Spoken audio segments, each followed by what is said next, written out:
Hello, ladies and gentlemen. Welcome back to the Fast Intentions podcast.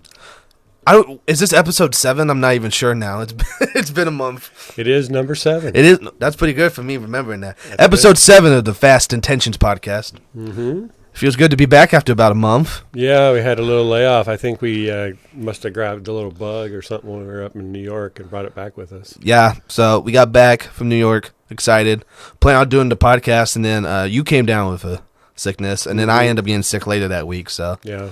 it was just a mess. So it was good. I don't think we both don't really have our voices back yet either. Oh, I'm about 90%, I'd say. I still have a few things, but I feel much better than I did a couple weeks ago. I was probably more like 30% then. So Well, it's funny because, working at fast food, when I do the drive-through speaker, I was listening to my voice, and I go, man, I can tell I don't have my real voice. It just it sounds different than normal. yeah, mine gets really deep and stuff. So, yeah, I mean, the New York trip was fun. Yeah, had a good time. Yeah, had a good time. Definitely needed the week off of work, but I feel like I need another week off of work already. Well, we did a lot of walking. I mean, New York's a big town, a lot of people. Actually drove in New York, which was scary, to say the least. 5 times worse than Chicago, if you've ever driven in Chicago. People don't care. They just try to start wedging in, and you better be ready because there's a hole they're coming, and you just got to be ready at all times. It's pretty nerve-wracking. Well, that's why when you're like, you want to drive? No, not really. Like, I drove a little bit on the when we went up to Buffalo. Yeah. But that's not the interstate's the interstate. That was a pretty drive because the fall and the leaves were changing, and trees are all different colors with the red and orange and stuff. It was actually a pretty drive. And like going through the hills and stuff, all the curves and stuff. That was kind of yeah. Especially when But it was nice. I crossed a couple of things off my sports bucket list and off my personal bucket list. Able to go see the Statue of Liberty, which I wanted to do for a long time, and just kind of reflect on it and try to relate to what maybe my forefathers or my ancestors felt when they came into this country and saw the statue there for the first time, and maybe the hope and stuff they felt maybe coming to the new country. Just very pretty too, especially when you see in all these children's books as a kid. Yeah, and then like actually seeing it is really cool. Yeah, it's very majestic, very beautiful. And then, of course, we were able to go to Niagara Falls, which is very cool. We rode the Maid of the Mist. If you ever seen Bruce Almighty when he rides the Maid of the Mist down with the little rainbow hat, it's just, they say it's like a wall of water, and it really is. It's just, what they say, 40 feet high, 50 feet high. I'm not sure. It's just. But they talk about all those gallons going over a second. Yeah, it's super impressive. Well, it's funny when you go in that little boat. It's like, oh, it's so nice and relaxing. And as soon as you get in the middle, you're like, oh, shit. Because all this crap starts going in your face. You're like, oh, you're like, turn around. Because if you don't know, the falls, are like horseshoe-shaped. So when you take the Maid of the Mist up in there, you kind of set on the brink of it. And so everything in there, like the wind and stuff, just swirling. I know. You feel like you're in a hurricane. Yeah. But took lots of pictures. Took video. Our cameras kept shutting off from all the mist and the water getting on our phones and what have you. But real cool experience. I'm glad we did it. And I was really appreciative that I was able to take you and all your siblings and experience that with all my kids, which I really enjoyed. Even I'm not like. I mean, I like nature and stuff, but I'm not like, oh my god, I gotta take a photo of these hills. But like, it was really pretty to go see. Yeah. Like I like taking videos and stuff there. Beautiful. Yep. And you heard me complain about it too. Because I have a high def phone camera, right? Oh yeah, you had it on the wrong setting. So like you can get up to like 4K video. Quality video, but it has the option for 30 frames and 60 frames. Well, I wasn't paying attention. I was shooting in 30 frames the whole time when we did the Maid in the Mist and all that. And then I took some stuff later in 60, and it was just so much smoother and nicer. I'm like, I'm gonna regret that for the rest of my life until we go back. Yeah, maybe I'll post a video or two up on our Twitter page later, and people can check it out if they want. Yeah, and then we went to the Steelers-Bills game. Yeah, that wasn't much of a game. But that's Kenny Pickett's first start. Yeah. We didn't get to see his first career touchdown pass, though. No, we didn't get to see much of anything as far as offense goes. But. Well, I saw Jordan Love's first career game. You saw Kenny Pickett's first career. So, exciting. Future Hall of Famers. Well, I don't know about that, but we did do that. And we did get up to Rutgers to catch Nebraska and Scarlet Knights, the birthplace of college football. So it was cool. They had a couple monuments there and a statue. They had a Scarlet Knight statue outside the stadium. That was cool. Yeah. I guess the place where actually the first football game took place is like in a parking lot or something somewhere up there. They said it's in a parking lot. Did they say a convenience store or something? I don't know, but I asked the gentleman. He goes, "Yeah, it's in a parking lot over yonder or something." I can't remember what he said exactly, but yeah, it's some parking lot. I'm like, well, I don't need to go see a parking lot, but it was fun. It was tight game. Nebraska didn't score the first half, and it was terrible. It was a horrible watch the first half. Yeah, it was really rough, and the fans were pretty rude to us. Got a lot of F-bombs and FUs. Well, that wasn't really till the end when those guys towards the end. When they had that out of bounds call, and they were like, "That was bullcrap," blah blah blah, and we were like, "No, that was a good call." Yeah. And then they started getting really mad. But then afterwards, they apologized to us. "Oh, we're just joking. We're drunk, you know." Yeah. We actually know some people from Nebraska, so we're like, "All right, whatever." Well, we've been treated worse by other fans, so it's all right. I don't take it personally. It's just what it is. So. No, and then the stadium was really weird. Yeah, you called it kind of high schoolish. It was like a very nice high school. Feel is what it felt like. Yeah. Because, like, it's kind of open on the outside. It's not, like, really big or anything. Mm-hmm. And then the worst part was all the children. Yeah, the kids would all come running down the stairs and stand in front of the gate, at the bottom of the aisle. Because we were, like, fourth row behind, like, the end zone. So then they're blocking everybody's view, and they weren't doing anything about it. And then the parents would come down, and the parents weren't doing anything about it. The parents would actually join in there. And we're like, what the heck? Yeah, so there's, like, a crowd of 20 of them, like, in the front row. So finally a security guard would start shooing them away. And then, like, a minute later, here come a bunch more. Then he'd shoo them away. And then here comes some more. It's just like, geez, and at one point, I actually tapped a mom on the shoulder and asked her to move or sit down. And she just kind of gave me, like, this offended look. And I'm like, well, I paid for these seats to sit here. I said, we flew from Nebraska to go see this dang game.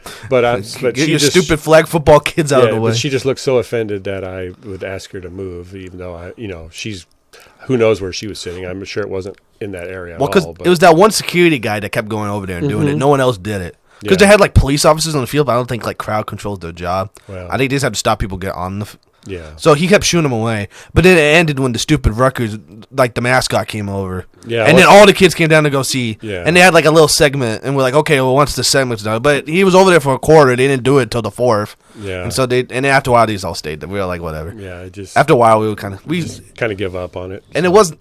They said it was a sellout, but no one sat next to it the whole game. So we kind of got this. I kind of scooted away after a while, and it wasn't too bad. Yeah, it turned out. I mean, Nebraska scored a couple touchdowns late and held on to win it.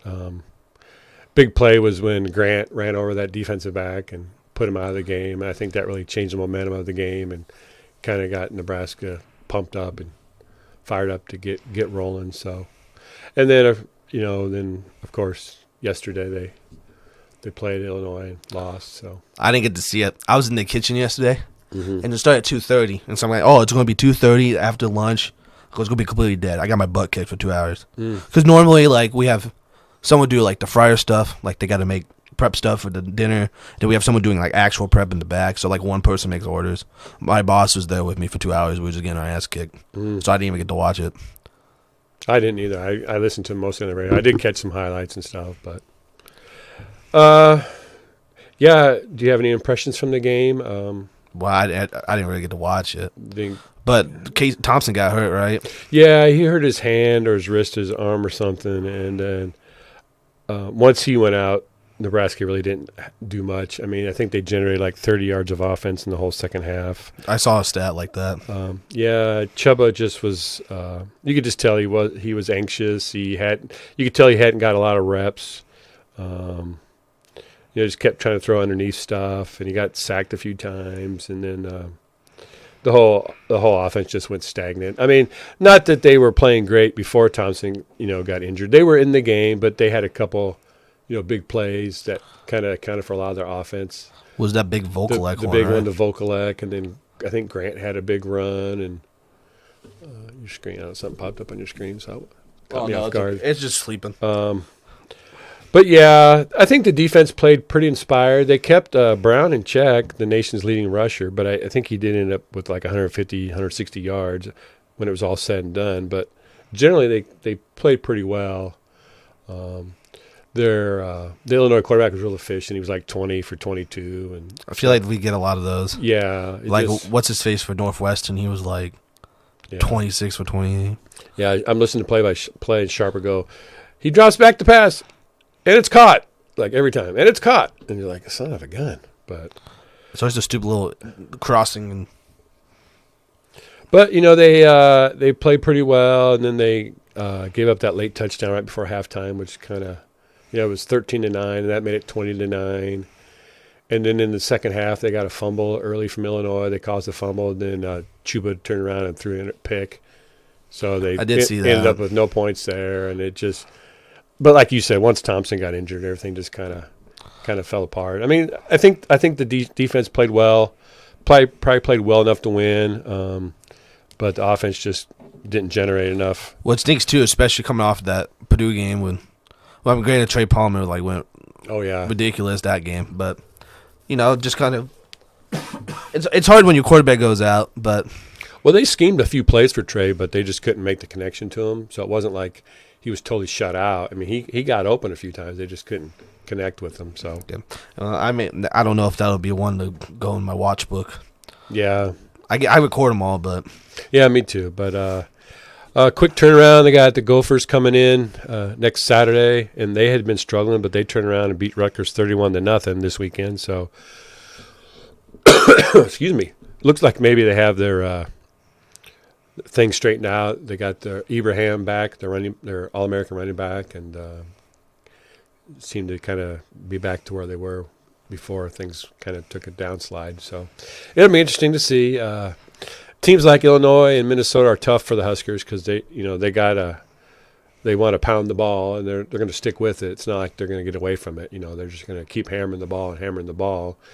And unfortunately, Nebraska's defensive line is one of their – it's not a strength. I wouldn't say it's totally a weakness, but it's not a strength for sure, and I don't think they got much pressure on the Illinois quarterback at all. I don't think they had any hurry-ups. I think they might have had a couple sacks during the play, but Illinois is just one of those teams that are not real flashy. They're just going to come out and they're going to do what they do, and they do it well. Not a lot of penalties, and they just line up and pound it at you and say, here we come, try to stop us. And it's kind of ironic because that kind of used to be the Nebraska mold a little bit, It's like, we're not going to try to fool you. What we're going to do, and this is what we're going to do, and you just need to man up and stop us. We're going to option your ass. Yeah, and if you can't, then, too bad. And that's kind of how things have, But this is Bielema's second trip through the Big Ten. He did well with Wisconsin, and now he's doing well with Illinois. He had a chance to coach Nebraska, and he turned it down back in the day. So we'll see. Oh. Excuse me. It's okay. This is going to be the Sick Boy podcast. Maybe that's the name of the episode. But I will say, the chances of them getting to a bowl right now are pretty slim. 4 games left, and they need to win 3. So do you need to win 6 now? Yeah, you need to get to 6. Oh, yeah, we're screwed. I've said all year I think they're going to beat Iowa, and I still think they might have a chance to beat Iowa. But at least Iowa kind of did something on offense yesterday. Yeah, Michigan's going to be really tough. Coming up a couple weeks at the Big House, I believe. We have Minnesota, and then they still have Wisconsin. So it's going to be a tough hill to climb. But it'll be interesting to see. I assume Mickey still has a chance to be the head coach, depending on how things go. But I don't know. At least it'd be nice to have Mickey on the staff still. Yesterday was kind of disappointing. I think a lot of people thought maybe Nebraska might not win the game, but I thought they would be pretty competitive. It would be a closer game than it was. So. Okay.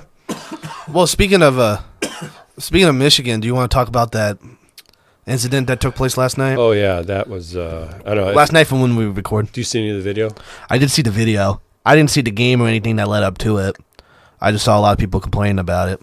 Well, it started on the field after the game, and then it bled over into the locker room. Now it's going to open up a can of worms about security and where they were, where the officials were. I'm sure the Big Ten's going to institute some kind of new policies. I know Michigan contacted Commissioner Warren and filed a complaint. I think there's been some complaints filed with the police department there in Michigan and stuff. But generally, when a game's over, the teams come to midfield and it's usually pleasantries. But, there's animosity. These two teams are big rivals. Intense game. And sometimes, your temper gets the best of you. But it doesn't help when some of the other teams just kind of mocking you or trying to rub it in your face. And there is some video. I don't know his name, but it was number 1 for Michigan. And there was some field video that popped up that showed he was kind of taunting or trying to egg on some of the Michigan State guys. And apparently that continued up into the tunnel, and then basically somehow it ended up with him and like 10 Michigan State guys. And they were just punching and kicking him and just knocking him all over the place before, somebody came along and broke it up and he got out of there. But it's just, excuse me, but it's just a bad look all around for Michigan State, college football in general. Especially Michigan State. I mean, I get like the taunting thing, but like having 10 guys, I think 2 players got but hurt. there's got to be some kind of security. I don't know if you can keep the teams from meeting at center field or midfield, whatever you want to call it, 50-yard line-ish. Because most of those people, especially like Michigan State players, those people played together in high school or played against each other in high school. A lot of people probably have relationships from back then. But the officials need to stay on the field after the game. They don't need to run off. They need to stay there and kind of make sure nothing breaks out like that. Security needs to be there. Each team's coaches need to be there and make sure they're kind of paying attention to what's going on. And especially security. You see it all over the place at the stadium. I mean, I get like fan control's the thing, but like they should be able to escort at least, keep that from happening. Yeah, it's like I said, it's a black eye for both those teams. Jim Harbaugh and Mel Tucker each said they didn't actually see what happened. They just heard reports from their players, and Harbaugh characterized it as a couple of his players got assaulted. And from what I've seen, it's mostly on the Michigan, from what I've seen or read, that most of it's on the Michigan State players, that took it to the next level. But like I said, there'll be some rules implemented. There'll be some changes made, but it makes me think back to a couple instances. There was the guy that was on the flight with Mike Tyson last summer, and he kept talking smack to him, and finally Mike Tyson just reached over the chair and punched him. And then there was several years ago, there was a game where back when Oregon was a pretty good team, and Boise State came in there to play him, and Boise State upset him, and Oregon had this big running back that was like an All-American, and they were walking off the field, and this Boise State lineman was talking smack, and had this big ass grin on his face, so he's talking smack, and then this Oregon running back just hauled off and punched him in the face. I don't remember that. Well, then, yeah, I get that, like, time people are going to get mad. It's okay. Yeah, I mean. But, like, what point is it when it's, like, 10 guys going over there and, like, pounding on one guy? I mean, it's hard to say. There's a fine line, Or, like, a punch as opposed to, like, people all punching and stomping on them. Yeah, just because you go in there and beat somebody and you talk some smack, it doesn't, and they talk smack back, and then when you win, it doesn't give you the right to be an asshole. I mean, some people just says, well, that's how the games are. But, I mean, yeah, these players, get in trouble. The Oregon running back got in big trouble. But, I mean, if you're that Boise State guy, what do you think you're allowed to say or run your mouth to somebody for so long, right there and just, like, rubbing it in that they're not going to do anything? Well, I get that too, but then again, like I said, like 9 guys going over there and like stomping the crap out of you, like even like if someone's insulting you, that's kind of over the top. But I agree. I mean, even though I kind of like taunting, I hate it if people do it to me. I get pissed off. Like, I'll watch a game and then when people are like, man, your team sucks, I'm like, Well, there's a fine line. I mean, you can talk smack, but when you start F-bombing this or F-bombing that, or you start talking personal about somebody, that's a line you just don't usually want to cross.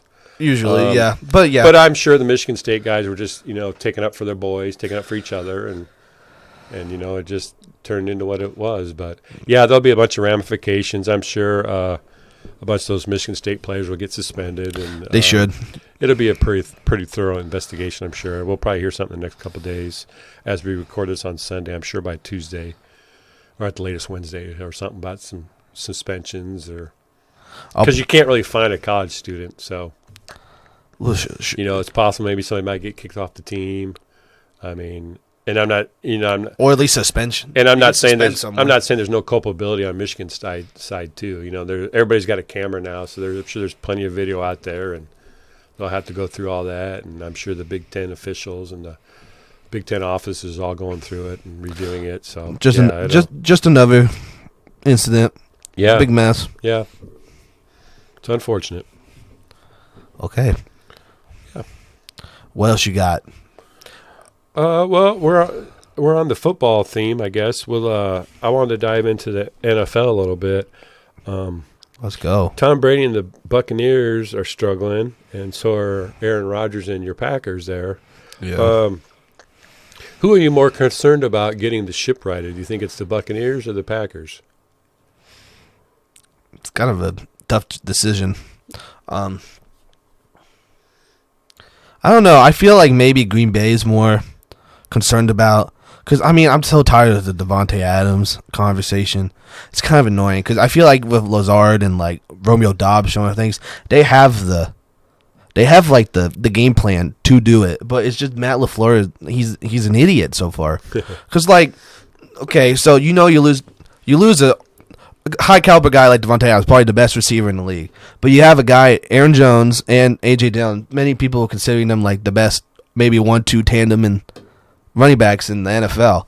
And then Aaron Jones maybe touches the ball. He touched the ball 15 times against the Jets, and they had the ball 16 times. Like that, you need to run the game through him more. He's your best player offensively besides Aaron Rodgers, and he had 8 carries last week against the Commanders. They don't try to run the ball enough, but they do have offensive line injuries and stuff like that. And then there's a right guard for Green Bay, Royce Newman. I think this is his second year, and he's just really bad. But they don't refuse to change the line. They keep it the way.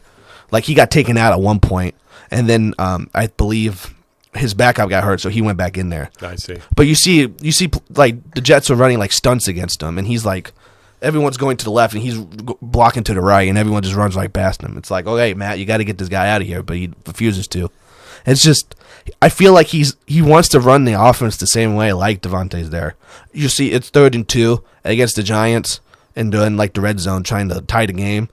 They don't run the ball, Aaron Jones. They throw 2 stupid fade patterns. He's throwing it deep as if Devontae Adams is down there going to catch it for him.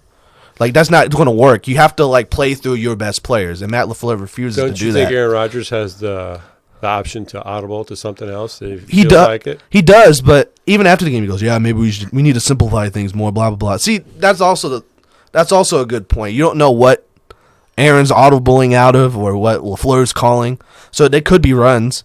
Mm-hmm. But every game, Matt LaFleur's "Yeah, we need Aaron Jones to touch the ball more," and then next game you'll have 7 carries again. And then not to mention A.J. Dillon hasn't been good. The defense, Joe Barry, he likes to have he likes to run cover 2, and he have guys 9 yards off the receiver. All he do is run little slant patterns. 8-yard gain in the middle of the field again.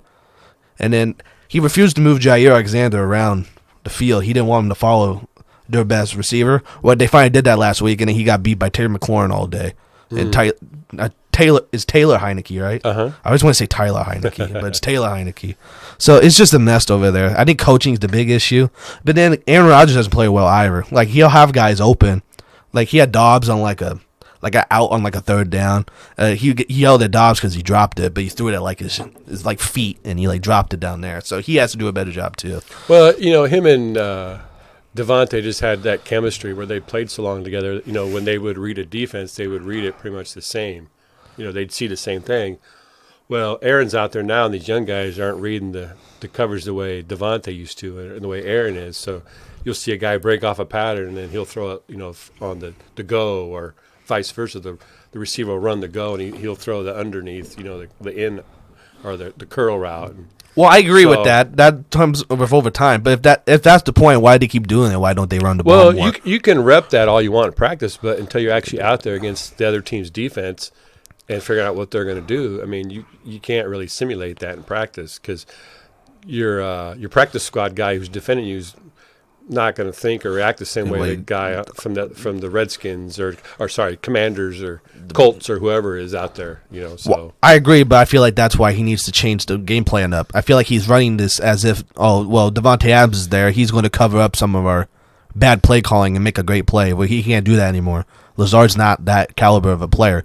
Granted, I love Allen Lazard. They've had a lot of injuries. Sammy Watkins was out 4 games, but they gotta change the way their offense runs. Aaron Jones needs to touch the ball every drive. Oh, definitely. He 8 carries in a game is absolutely not enough, and it's ridiculous. He'll average like 7 yards a carry, and like they never give him the ball. And then A.J. Dillon's had a really bad year too. He was expected to take a big step, and he hasn't really taken the ball by the horns or whatever they say. Ball by the horns. But ball by the horns. I think that's a product of having a weaker offensive line. And so, yeah, I would agree with you. I would say it's the Packers. I think the Buccaneers are having some of the same problems. Their line's beat up and their line's not blocking, and Brady's not getting enough time. That is 100% true. But Brady has seasoned receivers. He's got Evans, he's got Godwin, he's got Brady. Exactly. He has more weapons. Russell Gage. I mean, he's got veteran guys, whereas Rogers is working with a couple older veterans. I mean, nothing against Watkins and Cobb, but they're not in the prime of their careers right now, and Cobb's injured. Why did you even get to watch the Commanders games last week? And so I don't know how Watkins did. You got a bunch of rookies, and Watson's been hurt. He's only played a couple of the games, and Dobbs has got a lot of potential, but he drops a lot of balls. And I mean, but yeah, I could see Aaron get frustrated because a lot of those balls that he would throw were caught before, and now they're not. So, what do you feel about people have been talking about Aaron Rodgers calling? I think he said on the Pat McAfee show that, if you're not making all these mistakes, you're not going to play. And people have been talking about him calling out players like that. And if it's good leadership, what do you think? He's basically saying, if you're going to just make the mistakes, you're not going to be out there. We don't want you out there. Well, a good leader would put that on himself and not blame the other guys. Well, another thing that ticked people off. Sorry to cut you off. No, it's fine. You generally, and I don't, the Pat McAfee show, Pat McAfee's a little bit harder edge, so I think he gets that out of Aaron. But he's more laid back. You don't want to air your dirty laundry out there over the radio, over air, over the internet, or whatever you want to say. I mean, that's something that should be taken care of in-house. You can talk about the stuff in generalities without technically calling out your teammates, but they're going to take that personal. I mean, that's nobody wants to be called out over the internet or on TV or a podcast or whatever. Well, I think another thing that pissed him off, or that ticked some people off, was he made like a comment. He was talking. I think Tom Clements is the quarterback coach, and he was saying, Tom Clements, we were joking because he said that my game against Commanders was the best game I played so far this year. Blah blah blah. He made like a comment about how he said that was his best graded game so far. So I think people were kind of making it. You're not playing the best either, Aaron. And then you're calling out saying these people can't play, and you're talking about how good you did against the Commanders, even though you lost. Well, that's usually a bad sign if you have to start defending yourself from stuff you say. That's usually not, that's the sign of trouble. Well, I get leadership styles too. Yeah. Like, okay, yeah, if you're calling out people, some people will respond to that, but not everyone responds to it that way. But we don't know necessarily how. We're not in the locker room. We don't know what Aaron's saying to people. We just see him on TV. Mm-hmm. Like, if someone runs around, you'll see him over there yelling or being his expressions. I've heard retired quarterbacks talk about, this, where you can't treat everybody the same. Some receivers, you got to put an arm around them and say, hey, it's good. Or some need a kick in the ass. Or, some you just need to encourage. And you can't treat them all the same because not everybody reacts the same to criticism or praise. So, but tough test for the Packers tonight. I got to go to Buffalo. Don't expect much out of that. And speaking of Buffalo, were you really impressed with that stadium? I thought it was all right. It was just kind of out there in the middle of it. It was like a business district. It was kind of like these mom and pop, auto detailing and, that kind of area of town. And then there's just the stadium. And there wasn't anything like Buffalo-y. Like built up around it. There wasn't, we only came in on the one side, but there wasn't like shops or a lot of restaurants or anything like that. It was just kind of out there. And it was a decent stadium, but I don't think it was like super fancy or anything by any means. No, I don't think so either. But what was I going to say? It did kind of have like a small town feel. Mm-hmm. Like I kind of like driving around Buffalo. It kind of reminds us of Nebraska a little bit. Yeah. I felt like I was driving around our town. But did you see the new renderings of their proposed stadium? Mm-mm. Yeah, it's funny because we just went there and they're already talking about building a new. stadium. It looked very big and had like buffalo statues outside the front. Nice. So it was kind of cool. So we'll see if that ever goes. That'd be cool. And then completely off topic, but who knows with the Oakland Athletics too if they're moving to Vegas too. Yeah, Commissioner Manfred said he thought that was a real possibility, but because Oakland doesn't want to build that. Well, that place they're playing is Coliseum. Falling apart. It's kind of trashy. I know one of the YouTuber guys I've followed was there for a game, and he was just filming all these concrete where it's broken and falling apart in different areas and leaking when it rains. There's just water everywhere, and it's just. I mean, it's got to be tough if you're a player there to play in a stadium where nobody comes and the place is falling apart. It's got to be hard to be motivated to play. Want to play there? Yeah, and it's way too big for baseball. I mean, that's.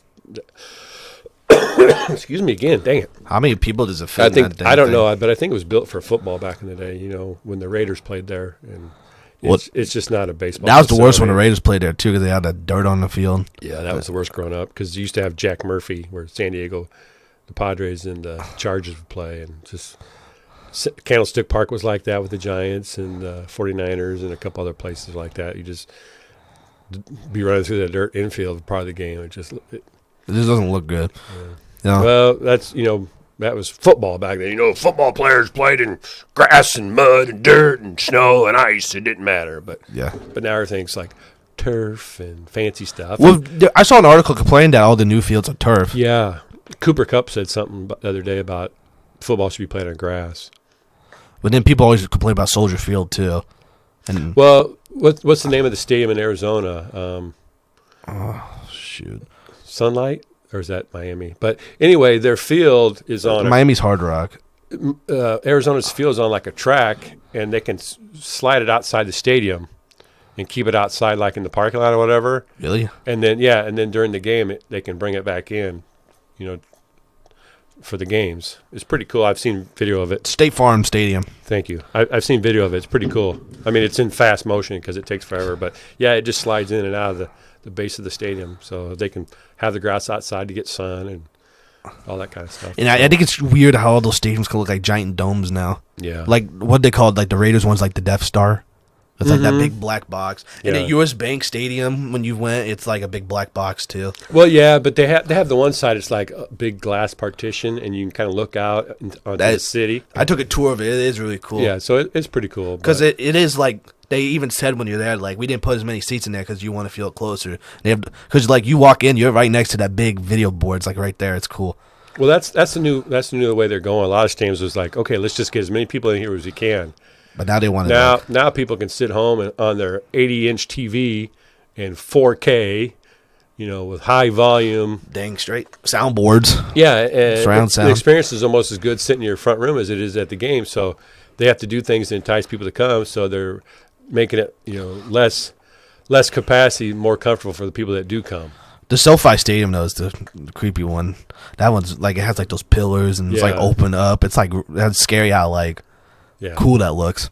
Yeah, they're all real cool. So, yeah, it's just amazing. The stadium's all going to be getting built. And if you want to keep your team, you got to build them a new stadium after 30, 40 years. So yes, I'm more worried about the Packers than the Bucs. Yes, I think the Bucs have more weapons. I think Green Bay's correctable, but I think Matt LaFleur needs to do a better job with game plans. He needs to change it up, and Aaron Rodgers has got to play it better. Yeah, and Brady's a little bit in the same boat. He was seen yelling on the sidelines, yelling at his players and his offensive linemen to block better. He said, "I broke up with Giselle for this." Yeah. Sorry, Tom Brady. Yeah. Sorry. I mean, that's too bad. I don't think that's something that we need to read in the news, especially on the sports pages. Yeah. I mean, you see it all over. It's creepy. Yeah, my Twitter page was full of it the other day. So even though I just made a comment about it, so I guess I'm part of the problem. That's all right. It's okay. All the best to Tom and Giselle and their kids. Let me ask, did you see he said retirement's not in my future or whatever at that press conference? Well, which is funny because apparently he did go into retirement and opted out. So it has to be somewhat in his future. Well, that was partly the reason why they're breaking up, because she wanted him to retire and he didn't want to. He did retire and then he came back, and so. Well, those memes were funny though. It's like, oh man, I got to take out the trash every day. I got to go back to Tampa and go win another Super Bowl. Come on, Gronk. And all the memes of him kissing his kid on the lips and stuff. So, why we're talking about the NFL? I wanted to get your take on. Are you a fan or not of the NFL playing these games overseas? I know they've been playing in Mexico and in London, and now this year they're going to actually play a game in Germany. Yeah, it's like Munich, isn't it? Mm-hmm. It's like Tampa Bay and someone. I don't really know because as a fan, it's whatever. I'm not going to wake up at 8:30 in the morning though to watch the Broncos and the Jaguars. No offense. You don't wake up at 8:30 in the morning for anything. No, I can wake up at 8:30 in the morning if I have to, but no, I'm not watching the Broncos and the Jaguars. So I mean, it's cool for the London people in London. They get to go see NFL games, or like places in Germany. Oh, cool, we get to go see an NFL game. But I feel like for the players, they make it's like they have to go over. They have to do like you hear players talk about like going to London. We have to go to London. You have to have like this reception dinner, and then you have to stay at the hotel. You're doing like walkthroughs inside like a hotel ballroom, and then you can't go do anything else. Especially with COVID now too, they may not let them go anywhere. It sounds like more of a hassle. They probably don't get a whole lot of sleep with the time change and stuff like that. So I think for the players, it's probably more of a complaint than anything. Especially like, oh, the Packers went over there for the first time this year, so it's probably a cool one-off experience. But like. Well, I mean, do they get much free time to actually experience the town, that's what the city where they're at, or is it just mostly game prep? And that's probably mostly what it is. So I mean, it's like, oh, cool, it's a little vacation, but maybe they don't even want to go. So I feel it's probably more of just a hassle, I would think. But that's more of a player decision, because like if I'm still going to watch my team play, obviously, but like especially the Jaguars, they go over there every year. Yeah, I know. 1 year. Pittsburgh was supposed to play in Minnesota, and I was excited to go up to Minnesota and watch the game. Well, then they moved that game to London, and I was kind of upset about that. I actually wrote a letter to the commissioner. I never heard back from him, but did you really? Yeah. But I understand they're trying to grow the game. I mean, that's the future. They want to, I'm sure eventually they want to have a team overseas. But I mean, that'll be odd, They've always said they wanted a team in London. We're playing Dallas, and then St. Louis, and then Atlanta, then London. And then we got Munich, and then we come back for Atlanta and Carolina. I mean, I mean, like I get the idea too, but wouldn't that be like a disadvantage of them having to? Oh, we got to go to Dallas. Oh, well, we got to set our hours back. Yeah. Whatever, 8 hours. I don't know what the difference is. So I mean, it's kind of unfair to the London people. They have to like switch over to that time. Well, hopefully the NFL's got something set up where they have PA people that'll help the teams get set up and make their plans and itineraries. I think it's up to some of the teams, but some of the teams, that have been over there before probably have a good idea of what they want to do, how soon they want to go over, and get used to the time difference and, and adjust their bodies and whatever. But, anymore, these teams, like when they play out of town, that night they're back on a plane and they're back home that evening after they play a game, or early in the morning if it's a night game. So it's not like they hang around in the towns or whatever much afterwards. Yeah. So I know, is the overseas flight, have you ever been overseas? No, I've never. I don't know if that's a direct never been out of the flight. country. I don't know if that's a direct flight or they have maybe stop in New York and then continue on to wherever their destination is or whatever. Well, if it's like don't they have like private planes? Yeah. So I don't know if they could just go straight probably. Yeah. But I mean, like if they had the time difference thing would be an issue. Like if they had a franchise there, having to go back and forth. Yeah. But like if it's like two teams, neutral teams going over there, they're both at the same competitive disadvantage, technically, if they have to go at the same time and do it. So I mean, at the end of the day, I don't think it's terrible. I mean, if the players don't like it, that's something you have to consider. But if you have like one team go over there every so often, it's good for the London people. It is good to grow the game. So I guess we'll see how the Germany trip goes. If we don't see another one, apparently the Germany trip didn't go over too well. I think it's the Saints and the Bucks. Well, I mean, I enjoy it. I mean, I don't mind getting up at 8:30 in the morning and be able to turn on football already, And I mean, I watch football most of the day anyway. So, I mean, it just adds a couple hours to it. If it's a good game, I'll watch it. Yeah. But like I said, the Broncos and the Jaguars, no. Sorry, Broncos fans.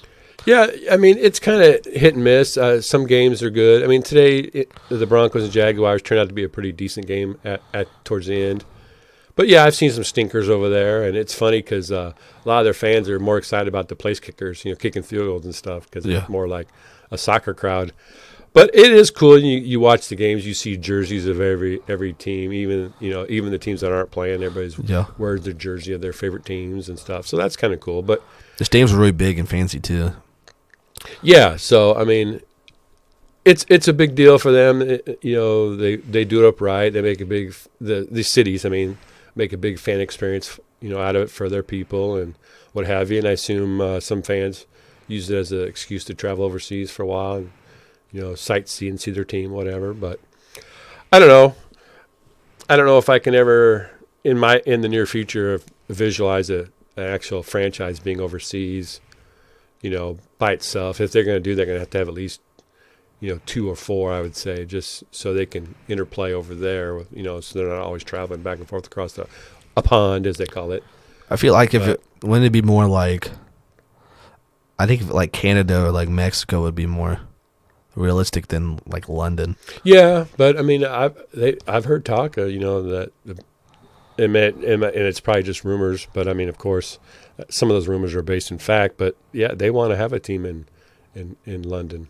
So. Well, I always see a quote every year after a London game. Roger Goodell says, "Yeah, London could definitely support an NFL team." Blah blah blah. He probably wants it to happen. Oh, I'm sure. So, and then they need another team, and then they could put one in our city. That ain't gonna happen. I know. We can only hope and dream. We got Nebraska. You think we love our football. Mm-hmm. We're very passionate. People don't think. You know what they say? Memorial Stadium is the 3rd largest city every game day. Yeah, I mean it doesn't have much competition though. Omaha, Lincoln. Yeah, that's about it. So, yeah. So shout out to the Beatles.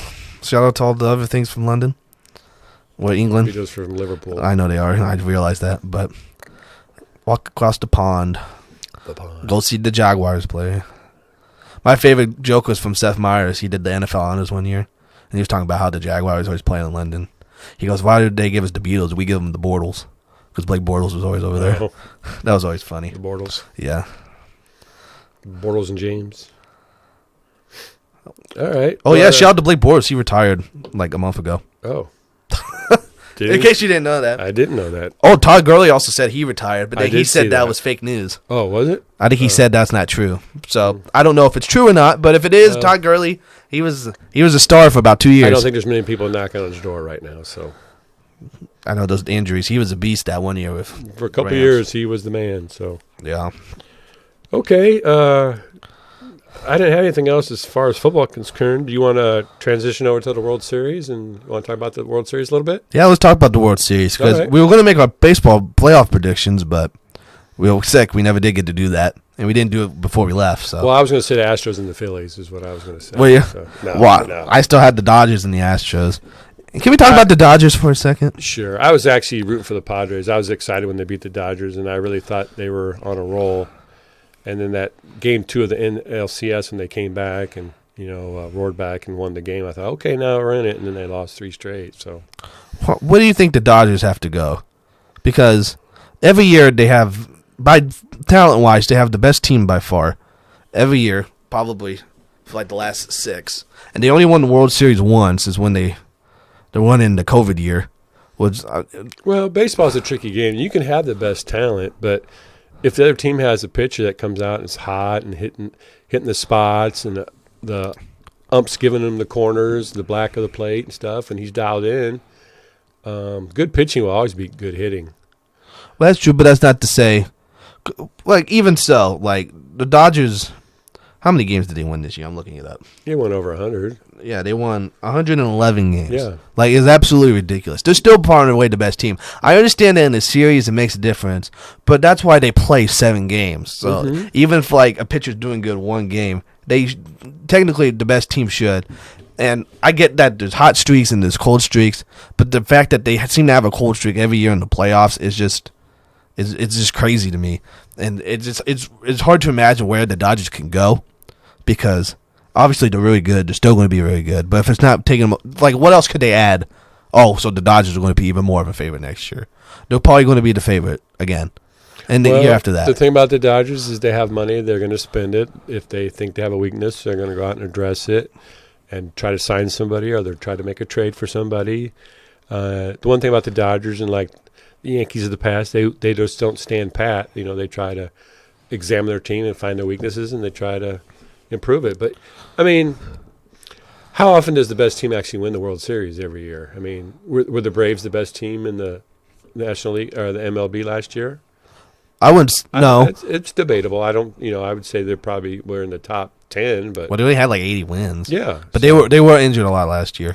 Yeah, a lot of it has to do with injuries. I mean, it's a long season, and some guys play 150 games, whatever, and it's about who stays healthy, who's got the hot hand in the pitching department, and there's some luck involved. There's always a ball bounces the right way or the wrong way, or what have you, or a ball might just creep over the outfield wall, or might not and fall into a glove, or some stadiums have more foul territory where people can catch pop-ups easier than they can in other stadiums where there's not as much foul ground. It's just, there's a lot of variables. I mean, and for the best team to win,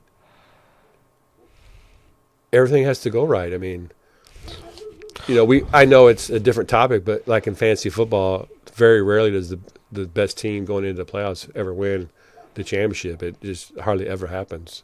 Well, yeah, in a hypothetical standpoint, yes, but if it happens every year to the Dodgers, like there's got to be something going on there. I mean, when they were losing to the Padres that last game, they pulled up that quote. Dave Roberts said, "We're going to win the 2022 World Series because we have the best team by far. No injuries, no buts about it," and they still. Well, they did still managed to lose, and I think their regular season record vindicated it. But the playoffs are a different animal. Teams are more motivated. Because they know if when they're done, the season's over, and they're packing their bags and they're going home. So sometimes people play better in clutch situations, and some people don't. Some people get a little bit tight. Well, look at Aaron Judge. I think he hit .063 in the ALCS. I mean, I think he had like one hit the whole 5 games or 4 games they played. I mean, so. But the thing is, when you're playing the same team for 7 straight games, or at least 4, there's a lot more scouting. They take more time to examine you, find your flaws, find your weaknesses. And at that time of year, you're more tired. You might not be as dialed in. You might have a bumps and bruises that might cause you not to be able to swing on the same plane that you normally would. You might not be able to drive the ball like you want because you might have a bad knee or a bad ankle or whatever. I mean, there's all kinds of factors that come into it. So, I mean, like I said, I think the regular season records are more of an indication of what the best team is. Because, like I said, when the regular season is over, how many times does the actual team with the best record throughout the regular season actually come along and win the whole thing? Well, I mean, talk about the Astros. They've been in the ALCS every year for the last since 2017. They've been there. So, I mean, there's got to be – they're a good team. They're a good team every year, and they still seem to manage to ever make the World Series or at least get pretty damn close to it. The Dodgers are losing into the NLDS every year. They get to the first round, they lose. Well, you can say the same for the Yankees. Yeah, I don't care about the Yankees. But, I mean, Yankee-wise, too, I don't think besides this year, I don't think they've ever been necessarily the best team. They've always been a really good team and have a chance to compete, but I don't think they're always like the odds-on favorite. The Dodgers are always the odds-on favorite in the regular season, and they always seem to just play bad in the playoffs. There's something going on over there that it sucks for Dodgers fans, and there's something mentally I think about the franchise. I don't know what it is. Like, it gets too in their head, like, oh, well, we are by far the best team, and maybe they doesn't play too well. Well, I think managers got to be willing to try to manufacture runs too. I mean, if you have a team that hits a bunch of home runs and stuff like that, homers can go into slumps. Pitching can dominate hitting. I mean, so if you get a guy on base, you can't control speed. You get fast guys that steal bases. Can go to first to third on a single, and people that lay down can bunt. And bunt for base hits. That art's really lost anymore. Bunting, and moving runners over is just like a thing of the past anymore, unless especially now since pitchers don't hit anymore. They were like the only ones you'd ever see bunting. So, I mean, you just got to be willing to try to manufacture runs for your team. You can't just sit back and wait for the 3-run homer because sometimes it doesn't come. And it's like if you're in a series and you lose the first 2 games, well, the pressure ramps up, and then maybe you lose that third game. Well, you lose one more game, my season's over. So you have a lot of pressure on you to come out and perform, and you can't really perform when you're tight. You try to be relaxed and enjoy the moment.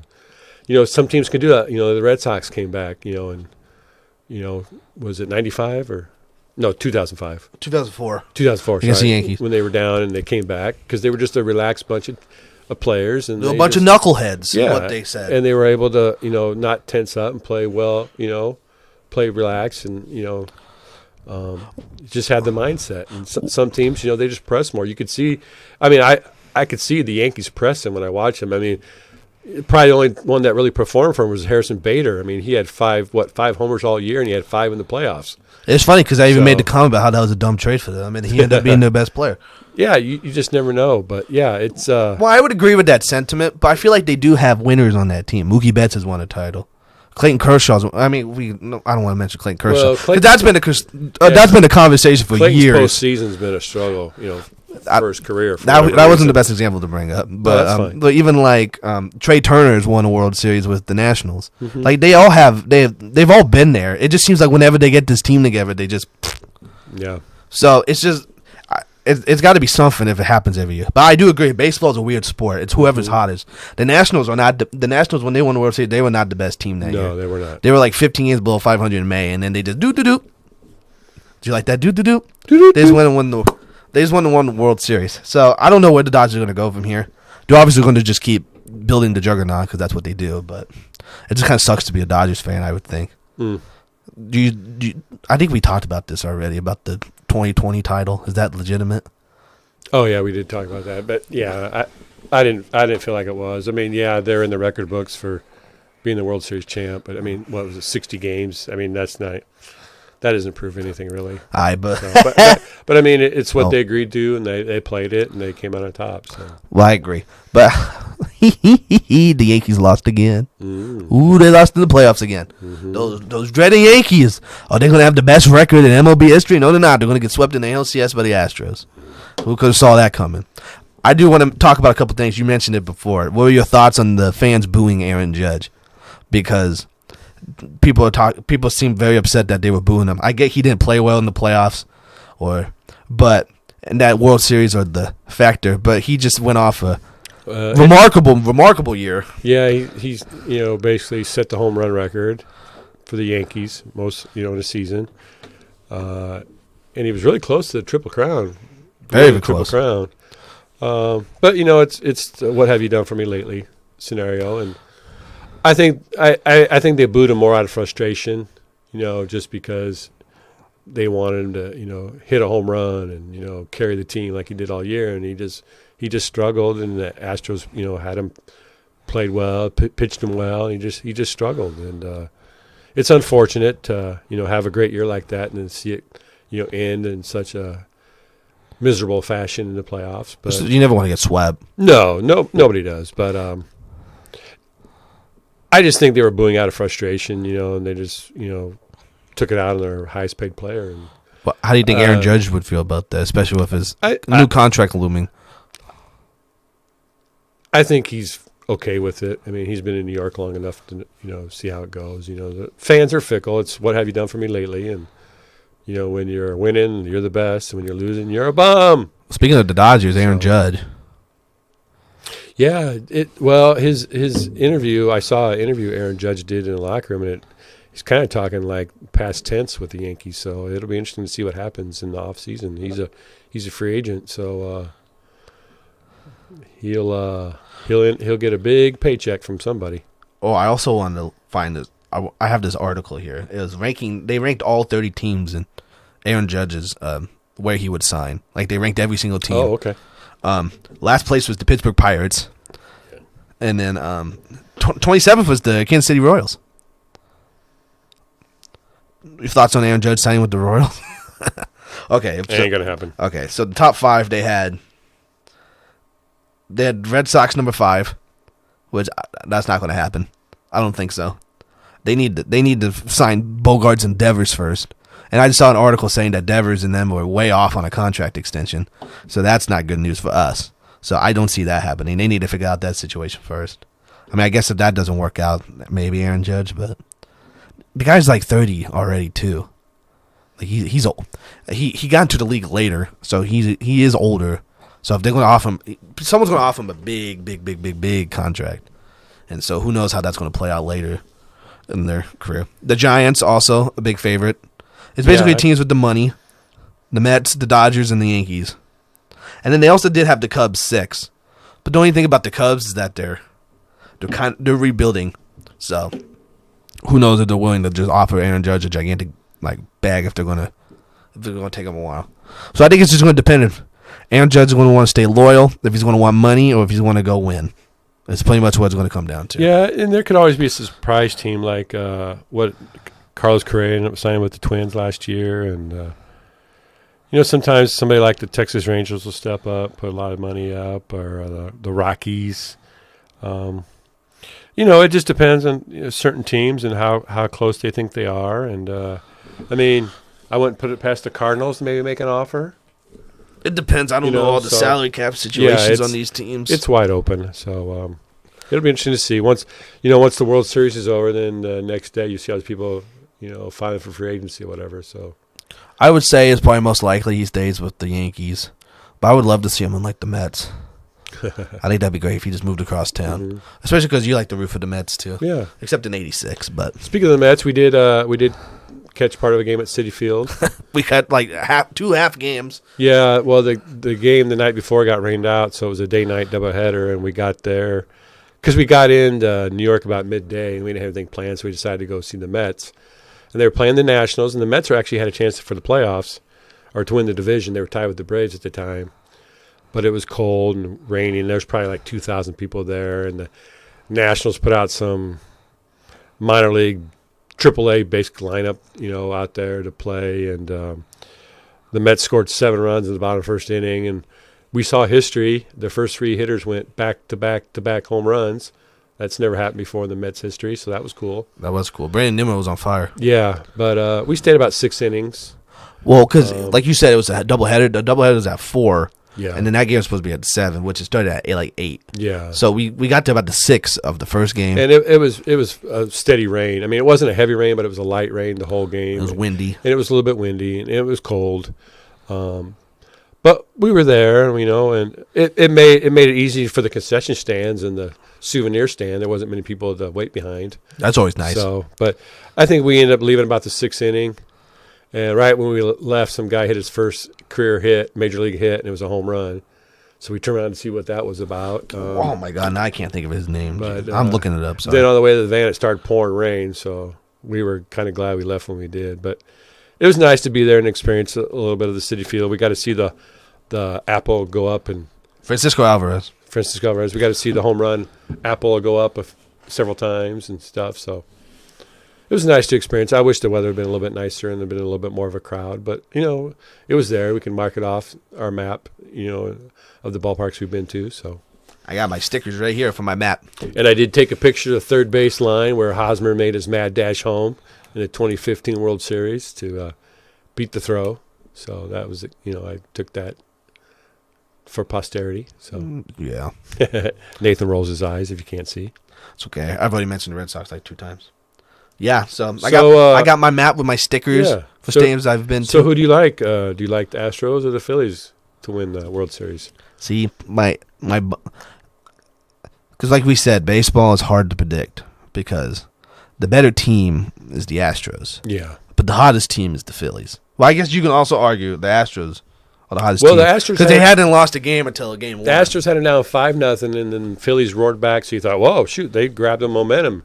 But then Astros came back and won 5-2 the other day, and they were up 5-0 before the Phillies put up a couple single tallies late, like the 6th and 9th or something like that. So I think they kind of wrested control back. I want to say the Phillies just because they're the hottest team, but I think pitching-wise, I think the Astros just have more. Starting pitching-wise, I don't know if the Phillies will be able to match it necessarily. And then that bullpen for Philly's kind of a mess. David Robertson, he got a save, but it wasn't. Mm-hmm. It wasn't a nice save. It was a very. It reminded me of like Greg Holland for the Royals. Yeah. So it wasn't. It's like you're going to get the save, but there's got to be at least 3 guys on base before you can get it. Yeah, I think I agree with you. I think I like the Astros to win it, maybe in 5. I would say 6. I mean, like I said, I was rooting for the Padres. You know, you get to a game or a championship series and they say, well, there's a couple teams playing. I don't really care who wins. But then as you watch the game, you find yourself rooting for somebody. And that's what I said about the Phillies and Padres, but I found myself rooting for the Padres. And so I was kind of disappointed when they lost. But the Padres have never won the World Series either, so you kind of just root for them naturally. Well, that's, you know, in sports, if my team can't win, I always like to see a team that's maybe never won it before win. And I always think that's good for sports and competition, just to have a new team win something instead of having the same team over and over, you know. I mean, now if you're a fan of that team, let's say, then, you know, the Buccaneers recently or the Yankees or whoever, I mean, you probably love it, but the rest of the country just hates it with a passion, hates your team being in there all the time. So, well, I mean, even like the Yankees won 27, it's just the built-in rivalry. Like, yeah. I wasn't there. I was I was in kindergarten when the Red Sox and the Yankees were fighting, but you know, you just kind of learn to hate them because even people on Twitter, we argue all the time.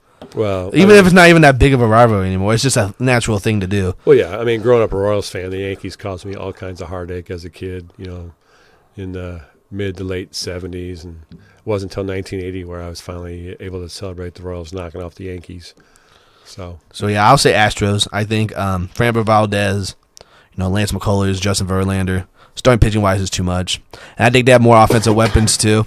They have like Kyle Tucker, Jeremy Pena. I could just name everyone. The whole lineup. I feel like anyone besides Maldonado. I mean, everyone's an offensive threat. Yeah. So, and shout out Christian Vasquez, former Red Sox on the Astros team. Mm.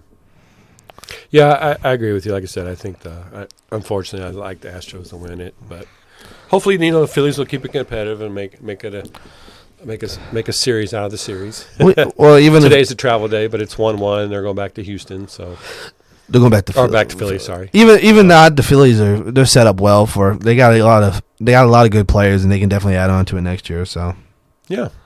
The team that was kind of like called crap was the Mets because they have a lot of guys up for agency. So this was kind of their year to do it, and then they couldn't even get out of the wild card. So that stinks for them. But like we said, that was also the Padres, so we were kind of rooting for them. Yeah. So yeah, World Series predictions. Mm-hmm. Like we said, we both had Houston and Phillies in the World Series when we were going to make those predictions. Exactly. Now I thought it was going to be the sign stealing series again. The Astros and the Dodgers. But yeah, the Astros are basically like they're not the New England Patriots of baseball. Even though the Patriots aren't even the Patriots anymore, but they're going to be in that dang ALCS every year now. Well, you got to beat the Astros if you want to. I mean, the Patriots. Everybody was pretty suspicious. I mean, that they cheated, and I think it's a proven fact that the Astros did cheat. So, well, not even the cheating thing. I just meant like they're always going to be in the. Well, yeah, but I think that leaves a bad taste with everybody. You know, who's not an Astros fan. Astro fans will like explain it away or what have you, but. It just leaves a bad taste in my mouth. You know, I just don't. I mean, there's a guy on the radio who says if you're not cheating, you're not trying. But I mean, you know, but it's only cheating if you get caught. So, but they got caught. So. Well, I can't really complain because it's not like my manager was like he's the one that kind of created the sign stealing scandal. Well, yeah, but I mean, and they cleaned house. They brought Dusty Baker in and stuff. But I mean, I like Dusty Baker. You still have the stench of that team with Altuve and some of those holdover guys, you know, that were there when that all happened. So, did you see Castellanos make that catch and then he lifted up his shirt, like to show? I didn't, because you know the rumor, yeah, about he had the buzzer, and so he was showing his chest to show he didn't have like a wire. Yeah, but I mean, I would say Verlander might possibly be the best clutch postseason pitcher, maybe that we've seen. Not the first game. Well, I mean, not the first game, no, but I mean, I'm pretty sure he'll bounce back in a big way in his second start, and you know he's a pretty reliable guy. He has been for most of his career and stuff. So, I actually have a different answer to that, but you're not going to like what I'm going to say. I know what you're going to say. So, who am I going to say? Yeah. That way, I know you hate it, but what he did in that World Series was ridiculous. Well, he's the only reason the Giants won. I know. He's the reason they won that series. Yeah. Or Jersley should have sent. Was that Jersley? Should have sent Gordon. No, he would have been. He would have been dead in the water. He would have been dead. Yeah. And then Salvi, swung in his eyes. Yeah. But then he almost 3 pitches above his head. Yeah, and he was an MVP candidate last year. All right. I think that was all the topics we had, right? Uh-huh. Do we have any Fast and Intentions nuggets that we want to talk about? Let's fire up the rocket boosters and find out. All right. Yeah, I got a couple. You got any? I don't have any written down because I wasn't really prepared for this podcast, but I have a couple in my head. Well, you can go first. That's nice to know. I know last podcast we talked about pickleball. Well, apparently Tom Brady and Kim Clijsters, the retired female tennis star, are part of a new ownership group that's interested in starting a expansion team in the pickleball league. Didn't you say LeBron and someone got a pickleball team? Yeah, LeBron and Kevin Love and some of the basketball guys. So now Tom Brady's like, I got to get on that too. Now Tom Brady and Kim Clijsters are getting involved. So apparently pickleball is an even bigger thing than I even expected. I just thought pickles were something in a jar in a fast food or. Never played pickleball? No, I've never. I've seen it on TV and commercial. I think there's a commercial right now with Barry Sanders playing pickleball while he's on his phone or something. But oh, did you have that as one of your nuggets? That's one of my nuggets. Okay, I won't talk about it then. But yeah, we used to play pickleball in gym in high school. Well, pickleball wasn't a thing when I was in school. Well, we'd have like team sports or lifetime sports. I think it was in lifetime sports we'd play pickleball. That's more like shoot, what the hell's the game called? Cornhole. Oh, cornhole. Cornhole and stuff like that. Like ping pong, that's what we'd play in like lifetime. And then team sports like basketball, football, stuff like that. Because you're always like, you should take weightlifting. I'm like, no, I'm good. I'll take the team sports. Yeah, I play pickleball. I would stand in the corner and pretend to do jumping jacks. And I wouldn't do them. And then she'd look at me. I go, she liked me. I was the fat ass that got away with things. So. You reap what you sow there, apparently. All right. So my first nugget, the NBA is back. You're not a big NBA guy, so I'm not going to spare you the whole spiel about it being back, but I'm excited. Celtics are 3-2. I wish the defense was a little better, but that's besides the point. My nugget is that the Lakers are 0-5 to start the year. I don't think anyone's sad about that except Lakers fans. But it does kind of stink because Russell Westbrook is kind of he's the guy that's getting all the blame. But I mean, it's not really. I mean, he's played really bad. Don't get me wrong. Well, the whole team's played bad. AD hasn't played up to his capability. LeBron is LeBron. LeBron is LeBron, but he's had so many miles on his knees and stuff. I don't think he can just come out and carry a team. He needs something else. I mean, else. A game here and there, but I don't think he can consistently go out and carry a game. And he's passing the teammates, but. They decided to go with a younger lineup around those guys, and they're just not producing right now. I mean, they're not hitting their threes. They're turning the ball over. They're driving into the paint and getting the ball knocked away from them, and they're just not playing good team basketball right now. It's like a bunch of guys go on one-on-one when they have the ball, and it's not working, and they need to do something. They need to make a move or something. They need to get another vet in there or something. I mean, they want to trade Westbrook, but nobody wants to take on that contract. Well, they said they had a deal with Indiana. They get them Buddy Hield and Miles Turner, which is a quality shooting guard and center right there.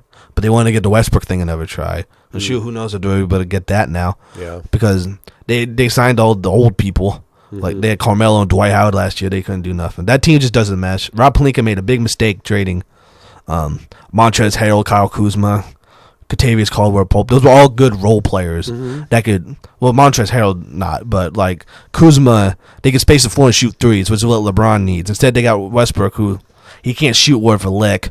He shot like 0 for 13 that one game. He's a slasher and a driver. He's a driver. That's what LeBron does. Exactly, and so they all mesh. And then Anthony Davis is hurt every year, and he's shooting all these shots outside, and he can't do nothing. So it's just a big mess. They should have never. Because the year they traded it, they lost in the first round to the Suns after AD got hurt, and they were hurt all year. They should have just kept it another year and tried to keep going because they just came off a championship. It was stupid to just. I think we're seeing now that getting just all these big name players isn't doing nothing. The Brooklyn Nets are 1-5 right now too with KD, Kyrie, and Ben Simmons. You need to have a team around you. For the Lakers, they should have Matt Ryan, not the quarterback, the basketball player out there having 15 minutes a game. Like, that's not going to do nothing. So, and they have a tough schedule coming up, so who knows if they're even going to. Yeah, they got to play the Nuggets again, I think. So, and the Nuggets just handled them pretty well. I think they have the Jazz, which are rebuilding, but they are 4-1 right now too. So who the heck knows? The Lakers are gonna. They can't do nothing until after this year when Westbrook's off a contract, unless they trade him now. Like, who knows? AD may even. Who knows? He could be on the chopping block too. I don't think they'll ever get rid of him. They'll keep LeBron and AD, but. Well, I mean, they can do something. I mean, you can always finagle the cap somehow, but I don't think they'll be able to do enough to get him a piece that's going to make a big difference. So. Oh yeah, they'll be lucky if they're even a play-in team this year. Yeah. All right. I guess the Detroit Lions announced they're going to build a statue, a bronze statue of Barry Sanders, and place it outside Ford Field. I think it's well-deserved. He's probably one of the best players in Lions history. Some people might consider him the best running back in history. The best player in Lions history. Yeah, definitely one of the shiftiest. I'd say along with Gale Sayers. But yeah, I remember watching Barry when I was young. I remember watching him at Oklahoma State. You could see the flashes then. Just a fun ball player to watch. The play was never over. Excuse the computer. He wasn't down until he was down. There's a famous run against the Cowboys where, what's his name? I want to say his last name's Castillo, this big defensive tackle, and he runs into a pile, and he's standing there looking, and then Barry spins around and gets loose from the guy, and he runs around, and he's like ends up behind the guy, and he's just standing there, and Barry goes running by him, and he turns his head to look, and he's like, oh, shit. And it's kind of a funny little video. But, yeah, Barry was a heck of a player, and he gave us all for a downtrodden franchise. I mean, the Lions just, perennial losers, and I don't mean that derogatory. It's just kind of, how they are. I mean, well, he carried them pretty far for. But yeah, he did a lot for that team and that franchise. And he retired really early too. Yeah, so did Calvin Johnson too. Yeah, I was thinking any other Detroit Lions ball players in the past that would be worthy of a statue, and I only came up with a couple. Night Train Bobby Lane. Played back in the early in the century, and Doak Walker played for the Lions. I think we have the Doak Walker Award, but I think that's more based on his career at SMU. I think he played college at SMU, and then of course we mentioned Megatron, Calvin Johnson. Those were the four names I could think of in the history of Lions football that I thought would be statue worthy. I mean. But, for people like Bobby Lane and Doak Walker, they should already have a statue before, Barry Sanders. But, well, because we saw it we were watching football at Buffalo Wild Wings, and so I read I think it was Adam Schefter tweeted it, and we were shocked that Barry Sanders didn't even have a statue out there anyways already. Yeah. So, I mean, I can't see anyone else besides Megatron probably. But like I said, I don't know those two old guys. So. Yeah, it was cool. I can remember when we went down to Oklahoma to last year, and they had a garden. I can't remember the name of the garden, but they had statues of all the famous coaches that they've had there. Bud Wilkinson and Chuck Fairbanks and Bob Stoops. And then on the side they had all their Heisman Trophy winning quarterbacks. Sam Bradford, baby. Bradford, Jason White, Billy Vessels, Billy Sims. It's just, it was really cool.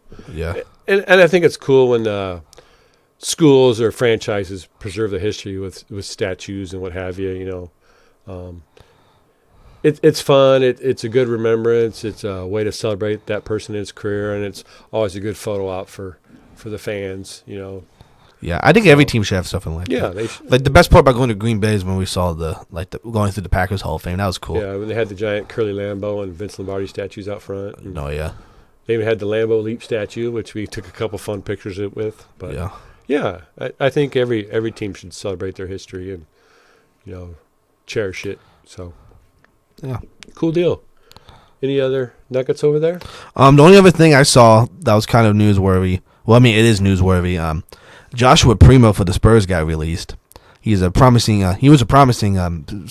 pick from last year. He was their first round pick last year. It was the second year, and he got cut unexpectedly. So people are kind of wondering why. Well, apparently he's being investigated into exposing himself to a Spurs staffer. So he tweeted out that he was going to go get some mental health help. So that's currently being investigated. And then they said the same. It's a Spurs employee's like suing him or investigating it. But the lawyer of that person was the same person that was the lawyer for the Deshaun Watson incident. Oh. So he represented a couple of those victims too. So it stinks when like the kid's only 19 years old. So it stinks when something like that happens to someone like that, but you got to know better. So hopefully he gets the help he needs, and hopefully he can make a comeback. Sorry, Dad. No, that's fine. That's something hard to reason away by. Oh, it was an accident. I just happened to take my pants down in the middle of the office And expose you, yeah. Yeah, I mean, I don't know all the details to it, where it happened and when it happened, but yeah, that's just that's a bad look, and that's unfortunately that'll be a stigma that'll probably carry with him for a while, the rest of his career. Because if I don't know if he's like gets prosecuted and does he have to register? Does that make him a sex offender? I mean, he may if they rule he has to register as one. Yeah, that wouldn't be good. Don't you have to be like assigned to do that? Like you have to like. Yeah, make I believe register? so. But I mean, at 19 or 20 years old, that would be a bad stigma to have going forward. Even then, just having it say that, like you don't know, like what happened. Yeah, I mean, I don't want to make light of it either. I mean, for the staffer that had to endure that's no good either. But yeah, that's just. I don't know. I don't know if that's just Well, it just came out too. I don't think there's a whole lot of information about it. So yeah. it's just being investigated. There's not very much we can say. We just hope he gets the help he needs, and hopefully the staffer. We have thoughts for her. Yeah. A lot of bad news going around the NBA lately. I feel like every time there's a stupid scandal we have to talk about. So. Yeah, unfortunately, there's always something. I mean, there's a lot of people out there, and sometimes smart people do dumb things, or dumb people do smart things, and dumb people do dumb things, and smart people do smart things. There you go. Got the whole gamut there. And then to end it on a more lighter note, I guess my last nugget is you see Kansas State whoop the booty out of Oklahoma State. Shut them out. Shut out the Cowboys. Was it 48-0? Yeah, and Adrian didn't play, which was kind of a shock. But yeah, I don't know what happened there. I didn't get to see any highlights, but I actually expected K-State to win, but I didn't expect them to just shut out Oklahoma State. Yeah, you don't expect them to let them blow them out. Yeah. I was thinking maybe like a 35-25 game, 38-30-ish, something kind of like that. I mean, because they both had really good offenses. So I don't know if maybe Oklahoma State had an injury somewhere, or if it's or what happened. I didn't read up on the game. I just saw the score and just kind of raised my eyebrows a little bit. And kept on moving. I mean, Tennessee just pummeled Kentucky yesterday too, which I wasn't expecting.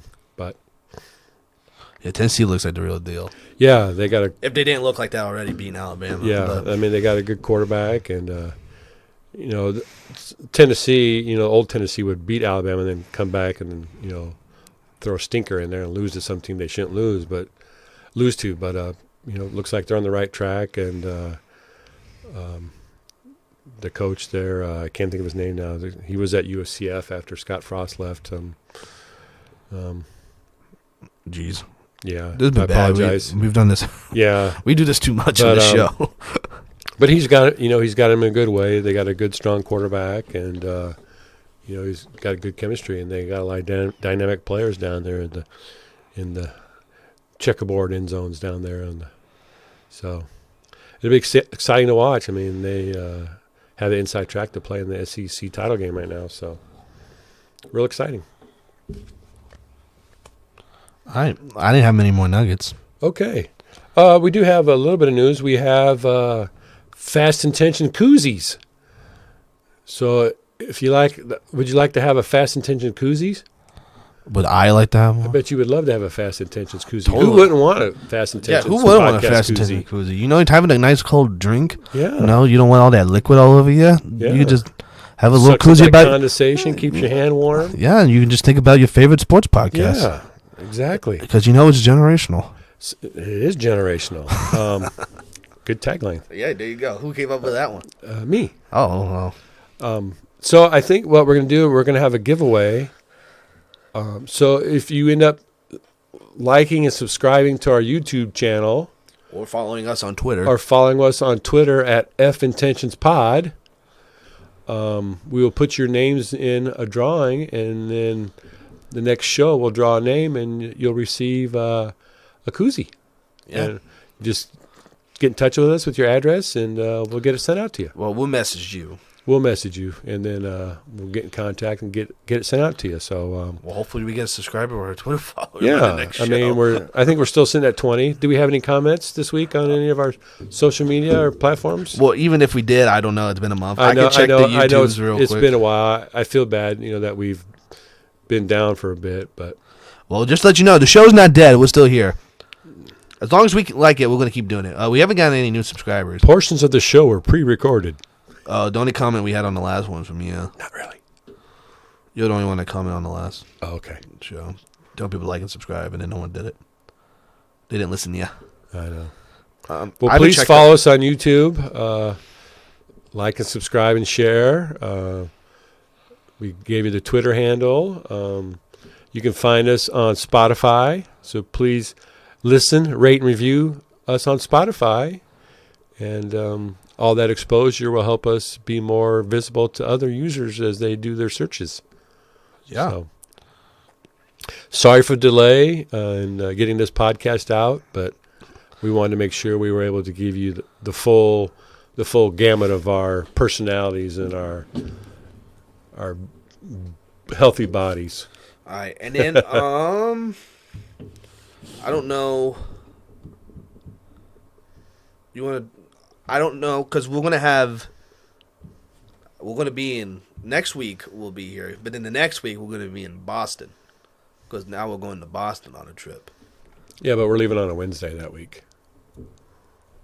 Yeah, we'll leave on a Wednesday, but this is the 30th, so the next one's the 6th, and then we leave that Wednesday, so we're going to be in Boston the next Sunday. So, are we going to do a podcast next week, or do you want to wait till we come back again? We'll play it by ear. Maybe we'll do a podcast on the road from Boston. We could do that. Just a quick one. Like on our phones or something. Yeah. The audio will be bad, but we can still do it. Yeah. Because I think we have a birthday party next week. I see. And then work is trying to get me to come in on that Sunday. Mm. So I'm thinking I'm going to try and just work like 9 to 2 and then have the party that night. So there you go. So we'll see. All right. Well, we'll play it by ear. We'll post something on Twitter what we're going to do. All right. Well, we appreciate you hanging in with us and tuning in. Once again, we apologize for the delay, but we didn't want to broadcast when we were sick, and thought it'd be best to stay home and take care of ourselves. So. Well, at the time, too, I wasn't sick. You were sick. Yeah. And then when you were feeling better, I started feeling sick. So it's a mess. But, all right. So, yeah, we'll let you know. All right. Well, good luck to your Packers tonight. Man, we're going to get our butts kicked, but that's okay. Hopefully they run the ball more than 12 times. Stupid Matt LaFleur. Fingers crossed. Yeah. Peace. All right. Bye.